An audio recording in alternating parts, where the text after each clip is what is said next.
भगवान का प्रागट्य मथुरा की जेल में हुआ है। वसुदेव जी एक टोकरी में भगवान कृष्ण को रखकर नंद बाबा के घर चले हैं।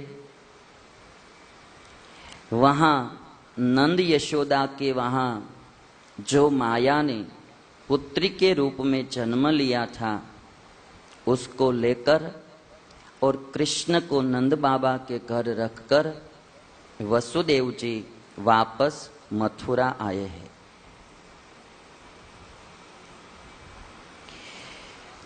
वसुदेव जी जब मथुरा में वापस आए, कारागृह के जो द्वार थे बंद हो गए।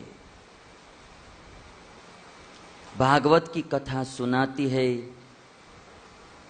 कि जब भगवान कृष्ण आए तो जेल के द्वार खुल गए और जब माया आई तो फिर द्वार बंद हो गए।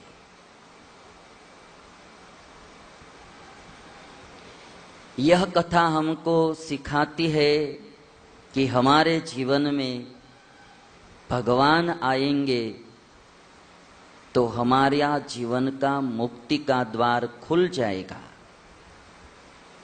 और माया प्रधान हो जाएगी तो मुक्ति का द्वार बंद हो जाएगा, मुक्ति का द्वार बंद हो जाएगा।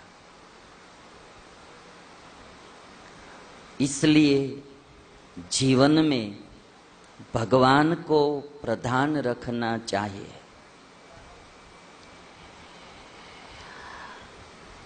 हमारे शरीर में दो चीज रहती है, एक तो पांच भौतिक शरीर है और शरीर के भीतर एक आत्मा है। शरीर के लिए खान पान इत्यादि चीजें चाहिए, उनको पाने के लिए भी प्रयत्न करना पड़ता है। शरीर को रहने के लिए घर चाहिए, खाने के लिए अन्न चाहिए, पहनने के लिए वस्त्र चाहिए। उन सब चीजों के लिए प्रयत्न करना पड़ता है और करना चाहिए, किंतु साथ साथ इस शरीर के अंदर एक आत्मा रहती है, उसके कल्याण के लिए भी थोड़ा थोड़ा प्रयत्न करना चाहिए। आत्मा की मुक्ति हो जाए, फिर जन्म मरण के चक्कर में न गिरना पड़े, इसीलिए भगवान का भजन, भगवान का आश्रय, भगवान के नाम का जप जीवन में करना चाहिए, रखना चाहिए। ये शरीर चाहे कितना भी अच्छा हो, किंतु एक दिन स्मशान में इसकी राख हो जाने वाली है। शरीर नश्वर है, आत्मा शाश्वत है। इसीलिए नश्वर शरीर के लिए हम बहुत ज्यादा प्रयत्न करते हैं और शाश्वत आत्मा की मुक्ति के लिए, शाश्वत आत्मा के सुख के लिए हम ज्यादा प्रयत्न नहीं करते हैं। और एक बात याद रखना, सुख और दुख शरीर को नहीं है, सुख और दुख आत्मा को होता है। शरीर तो जड़ है, इसको सुख भी नहीं होता है, इसको दुख भी नहीं होता है। आप एयर कंडीशन कमरे में शरीर को रखेंगे तो शरीर को सुख नहीं होता है। सुख का अनुभव तो अंदर रही जो आत्मा उसको होता है। शरीर को आप धूप में रखेंगे तो शरीर को दुख नहीं होता है, दुख तो जीव को होता है। और इसीलिए जब शरीर को छोड़कर जीवात्मा चली जाती है, फिर शव पड़ा रहता है, इस शव को, शरीर तो पूरे का पूरा ही है ही, इस शव को आप एयर कंडीशन कमरे में रखो या धूप में रखो, इसको नहीं होगा सुख और नहीं होगा दुख। शरीर को सुख दुख का अनुभव नहीं है। एक्सपीरियंस सुख दुख का जो होता है वह आत्मा को होता है। अच्छा खाना मिले, अच्छा खाना न मिले, अच्छा रहने का मिले, अच्छा रहने का न मिले, उससे जो सुख दुख होता है वो सब जीव को होता है। हम तो केवल इस जन्म की सोच रहे हैं, जन्म जन्म में यही दशा है। चाहे पशु का जन्म आए, चाहे पक्षियों का आए, चाहे जीव जंतु का आए, सब जन्म में सुख और दुख को भुगतने वाला जीव है। और इसीलिए बार बार इस जीव को शरीर न मिले ऐसा प्रयत्न करना चाहिए। जब तक शरीर रहेगा तब तक सुख और दुख तो आता ही रहेगा। जीवात्मा को सुख और दुख देने का माध्यम शरीर ही है। शरीर से ही सुख मिलता है, शरीर से ही दुख मिलता है। बार बार हर्ष में डूबते हैं, बार बार शोक में डूबते रहते हैं। इस हर्ष और शोक से बाहर जाकर अखंडित आनंद में डूबना है तो जीवात्मा को परमात्मा का संबंध रखना चाहिए, परमात्मा का आश्रय रखना चाहिए।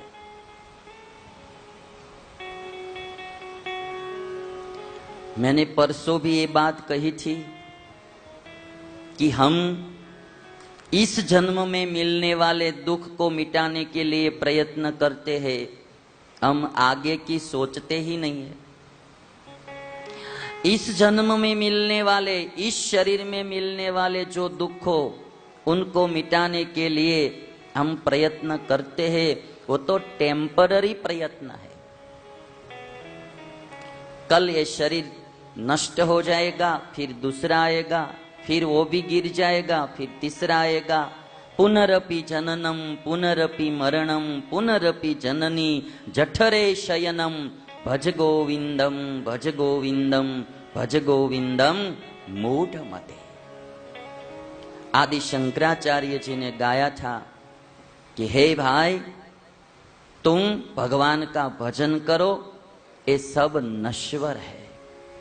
और इसीलिए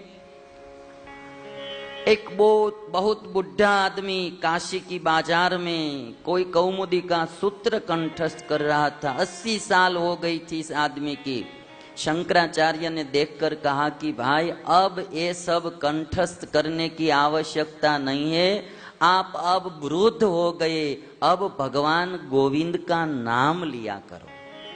अब समय आ गया है भगवान का भजन करने का।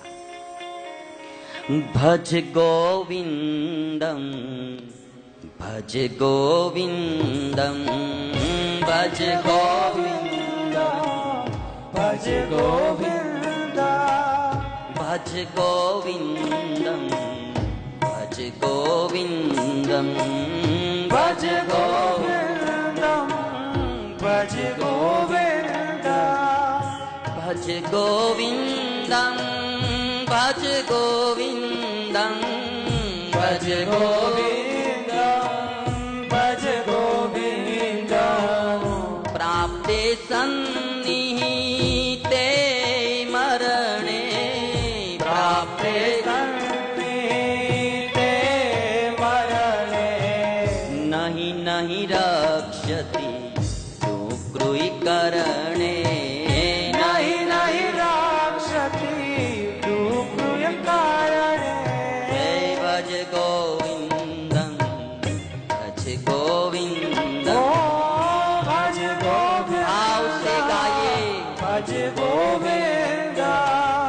पुनरपि जननम पुनरपि मरणम पुनरपि जननम पुनरपि मरणम पुनरपि जननी जठरे शयनम पुनरपि पुनरपि जननी जठरे शयनम् पुनरपि जननी जठरे शयनम् पुनरपि जननी जठरे शयनम् भज गोविन्दं भज गोविन्दं भज गोविन्द भज गोविन्द भज गोविन्दं भज गोविन्द भज गोविन्द भज गोविन्द। भगवान का भजन करेंगे, जीवन में भगवान को रखेंगे तो हमारे भी बंधन के जो दरवाजे हैं वो खुल जाएंगे। और एक बार जब भगवान में प्रीति बढ़ती है नहीं, फिर इस दुनिया का कुछ मिले या न मिले, जीव कभी दुखी नहीं होता है। कल मुझे एक कोई बिहारी जवान कह रहा था कि मैं बैजनाथ जाता हूं और शिव जी पर जब दूध का अभिषेक करता हूं और जो आनंद मिलता है वह आनंद मुझे कहीं और जगह पर नहीं मिलता है। एक जवानी में जब इतनी प्रीति भगवान में बढ़ती है, वो जवानी भी सफल हो जाती है। और जगह पर तो प्रीति बहुत बार हमने की, जिस जिस जन्म में गए हम, चाहे गधे बने, कुत्ते बने, घोड़े बने, हाथी बने, पत्नी में, पति में, पुत्र में, खाने में, पीने में, घूमने में, फिरने में प्रीति बहुत की हमने। ये कोई नई बात नहीं है। जन्मों जन्म में हमने पूरी जिंदगी खाने में, पीने में, सोने में, घूमने में, फिरने में ही बिताई है। एक भी जन्म हमने ईश्वर का भजन नहीं किया, ईश्वर की आराधना नहीं की। इसीलिए हम बार बार भटकते रहते हैं। और इस भव भटकन में से बाहर निकलना है तो ईश्वर का भजन करना पड़ेगा।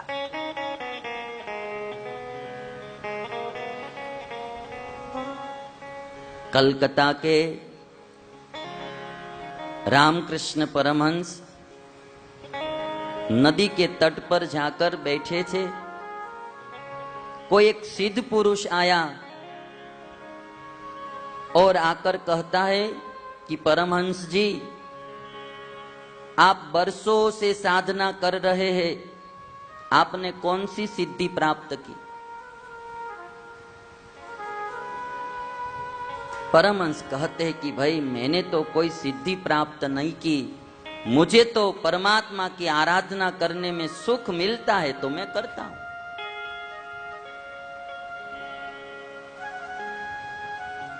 आपने क्या सिद्धि प्राप्त की?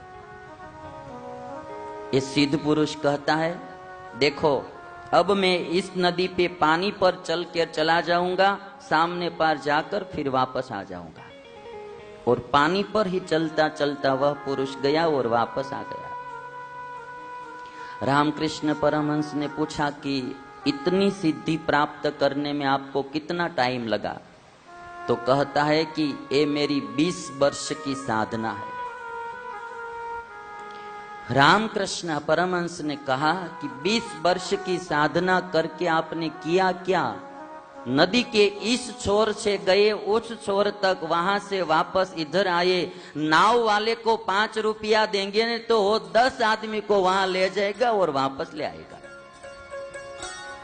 आपकी सिद्धि की कीमत फक्त 10 रुपया है, इससे ज्यादा नहीं। तब यह सिद्ध पुरुष कहता है, इतनी ही सिद्धि नहीं, मैं चाहूं तो चिड़िया बनकर उड़ जाऊं आकाश में। तब रामकृष्ण परमहंस ने इतना कहा कि चिड़िया बनने के लिए इतनी साधना करने की जरूरत नहीं है। ईश्वर की आराधना नहीं करेंगे तो चिड़िया तो ऐसे ही बनेंगे, इसलिए साधना करने की जरूरत नहीं है। जब मनुष्य शरीर नष्ट हो जाएगा तो कोई न कोई शरीर तो मिलने वाला ही है। कभी हम तोता बनेंगे, कभी मोर बनेंगे, कभी कोई पशु बनेंगे। मनुष्य जन्म में सबसे बड़ा करने का जो काम है वह है ईश्वर का भजन। हम सब टेम्पररी दुख मिटाने की बात करते हैं, परमानेंट दुख मिटाने की कोई सोचते ही नहीं है। और इसलिए मैंने कहा था कि पेन किलर टेबलेट लेकर हम दर्द मिटा देते हैं और मानते हैं कि हम सुखी हो गए, किंतु जब तक मूल रोग नष्ट नहीं होगा तब तक पेन किलर टेबलेट क्षण भर सुख देगी, दुख को मिटा देगी, किंतु बाद में फिर वही दुख आएगा। वैसे ही हम कोई भी उपाय दुख मिटाने के लिए करते हैं वह टेम्पररी करते हैं। परमानेंट दुख मिटाने का उपाय माने जन्म मरण रूप रोग मिटाने का जो उपाय है वह है ईश्वर का भजन। आपके इष्ट देव राम है तो राम का भजन करो, कृष्ण है तो कृष्ण का भजन करो, स्वामी नारायण है तो स्वामी नारायण का भजन करो। किंतु आदमी के पास थोड़े कुछ रुपये बढ़ जाते हैं, थोड़ी सी बुद्धि बढ़ जाती है, शरीर थोड़ा स्वस्थ होता है तो ईश्वर की याद नहीं आती है। जब वह संपत्ति चली जाती है, परिवार साथ नहीं देता है, शरीर भी साथ नहीं देता है और जवानी चली जाती है और बुढ़ापा आता है, हाथ पैर चलते नहीं, कोई पास आते नहीं, कोई बुलाते नहीं, तब फिर ईश्वर की याद आती है। और ऐसा होता है कि इस दुनिया में ईश्वर के अलावा हमारा कोई नहीं है। बुढ़े हो जाते हैं ना तो गांव में वो वृद्ध की जो चारपाई होती है, पलंग, उसको पशुओं को बांधने के लिए जो जगह होती है ना वहां रख के आ जाते। एक बार दो बार खाने का देते हैं, कोई बुलाते भी नहीं है। और तब पता चलता है कि इस दुनिया में भगवान के अलावा हमारा कोई नहीं। जिनके लिए हमने सारी उम्र बिताई वे तो कोई पास में भी नहीं आ रहे। हमारे एक काक कवि हो गए, उन्होंने गुजराती में लिखा है, भाई जब जवान था, कमाता था तो सारा जगत पास में आता था, पुत्र भी पापा पापा करते थे, पत्नी भी मेरा पति आया, हमारा पति देव आया, हमारा पति देव आया करती थी, सब कोई बुलाते थे, सब कोई पास में आते थे। जब बूढ़े हो गए, कमाना बंद हो गया तो अब कोई एक कोने में पलंग रख दिया और वहां सुला दिया, कोई खाने का पूछने के लिए भी नहीं आता। और तब पलंग में सोया सोया वो वृद्ध बोलता है, आगळ હતો તે હું નહીં, हे आगळ હતો તે હું નહીં, સહુ સ્વાર્થીઓ છેટે રહ્યા, हे आगळ હતો તે હું नहीं। जो मैं आगे था ने वो अब नहीं रहा। हूँ कामनो ज्यारे हतो, बापू कही ने बोलावता, हूँ कामनो ज्यारे हतो, बापू कही ने बोलावता, શું તત્વ એ જાતું રહ્યું, અહીંયા નથી કોઈ આવતા, હે આગળ હતો તે હું नहीं। जो मैं आगे था अब वो नहीं रहा। जब काम का था तब तो सब बुलाते थे, अब मैं काम का नहीं रहा तो कोई बुलाते भी नहीं। और तब हमारी आंख खुलेगी कि इस दुनिया में हमारा कोई नहीं है। किंतु तब तक क्या होगा, देर बहुत हो गई होगी। इसीलिए जब समय है तब सावधान हो जाना चाहिए। हमारे गुजराती कवि ने कहा है कि इस दुनिया में ईश्वर के अलावा जीव का कोई नहीं है। हरि बिन कोई न तेरा समझ नर, हरि बिन कोई न तेरा। 4 दिन की चांदनी बीते, आगे बहुत अंधेरा, समझ नर हरि बिन कोई न तेरा। ये मनुष्य का जन्म है ने, वो 4 दिन की चांदनी है, प्रकाश वाला ये जन्म है। थोड़ी ही देर में चांदनी चली जाएगी, फिर आगे बहुत अंधेरा। पशु का जन्म मिलेगा, पक्षी का मिलेगा, वृक्ष का मिलेगा, वहां भजन भक्ति नहीं होगा, अंधेरा ही अंधेरा होगा। हमारी कथा में हर दिन 2 बिल्ली आती है यहाँ। अभी वो बिल्ली को इच्छा हो जाए कि मुझे कथा सुननी है, तो हम क्या यहाँ बैठने देंगे? नहीं बैठने देंगे। फिर मंदिर भी नहीं जाया जाता है। इसीलिए हमारे मुक्तानंद स्वामी ने कहा है, हरि बिन कोई न तेरा समझ नर, हरि बिन कोई न तेरा रे।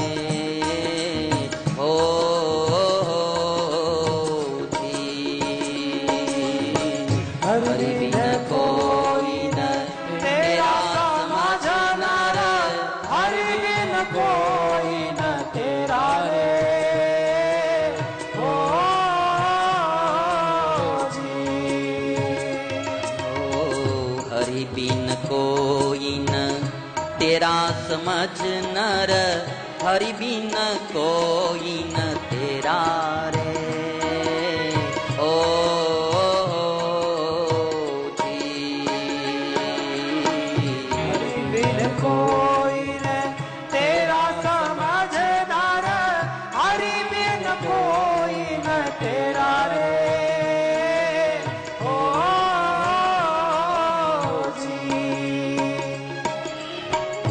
चार दिन की चांदनी बीते, 4 दिन की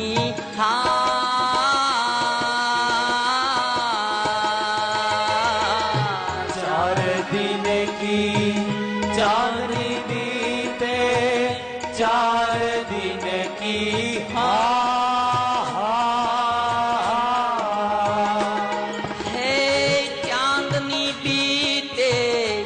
आगे बहुत अंधेरा, समझ नर हरि बिन कोई न तेरा रे। हो जी, हरि बिन कोई न तेरा समझ नर, हरि बिन कोई न तेरा रे।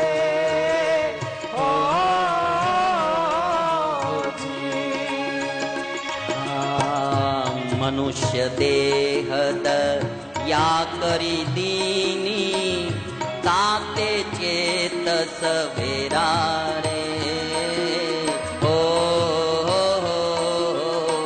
जी, मनुष्य देह दया करी दीनी, ताते चेत सवेरा रे।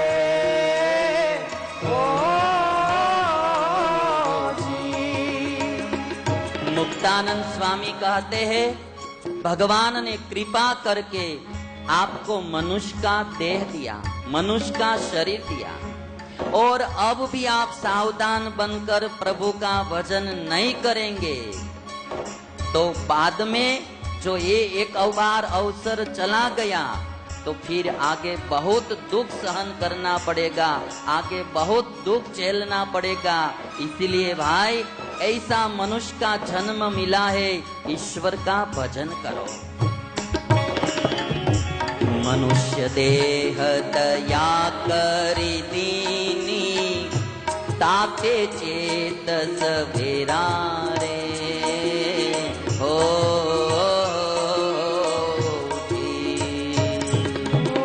मनुष्य देह दया करी दीने,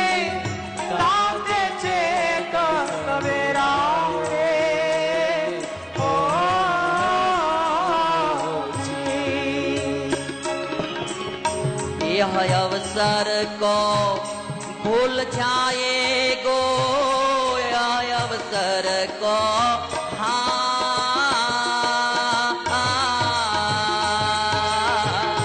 यह अवसर को भूल जाएगो, यह अवसर को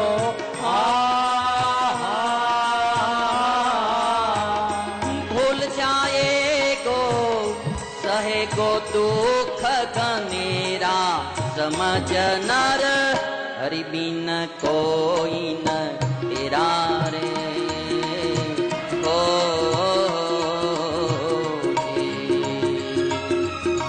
हरि बिन कोई न तेरा समझ नर, हरि बिन कोई न तेरा रे। हो जी, हो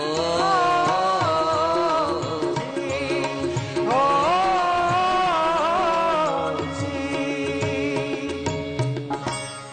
इसलिए भागवत की कथा हमको बताती है कि जब भगवान जेल में आए तो दरवाजा खुल गया और माया आई तो दरवाजा बंद हो गया। वसुदेव ने देवकी की गोद में वो लड़की को रखी और जब वह कन्या रोने लगी तब द्वारपालों ने जाकर कंस से संदेश दिया कि देवकी का 8वां बालक जन्म ले चुका है। कंस को तो नींद ही नहीं आ रही थी, वो चिंतित था। देवकी का 8वां बालक मुझे मार डालेगा। जैसे ही पता चला कि देवकी को 8वां बालक का जन्म हो चुका है, तुरंत ही कंस आया कारागृह में और देवकी की गोद में से वो कन्या को अपने हाथ में खींचकर ले ली और मारने के लिए तैयार हुआ। तब देवकी ने दोनों हाथ जोड़कर प्रार्थना की कि भैया तुमने मेरे 6 पुत्रों को मार डाला, अब एक पुत्री को तो आप छोड़ दो। मेरी पुत्री को आप जिंदा रहने देंगे तो मेरी पुत्री का विवाह तुम्हारे पुत्र के साथ में करूंगी। क्षत्रियों में मामा और बुआ की जो लड़का लड़की उनमें शादी होती है। देवकी कहती है मेरी लड़की को जिंदा रहने दो, मैं आपके पुत्र के साथ विवाह करूंगी। देवकी को पुत्री दिखाई देती थी किंतु कंस को अपना काल दिखाई देता था। कन्या का पैर पकड़ा और ऐसे ही पुत्री को अपने सिर पर घुमाया और जो एक बड़ा पत्थर था और पत्थर पर कन्या को पटक दी और कन्या को जैसे ही पत्थर पर पटकी वैसे ही कन्या आकाश में उड़ गई। मरी नहीं, आकाश में उड़ गई। और वहां जाते जाते कन्या ने कहा किम मया हतया मंद जात खलु तवांत कृत यत्र क्ववा पूर्व शत्रुर्मा माहिंसी कृपणान वृथा।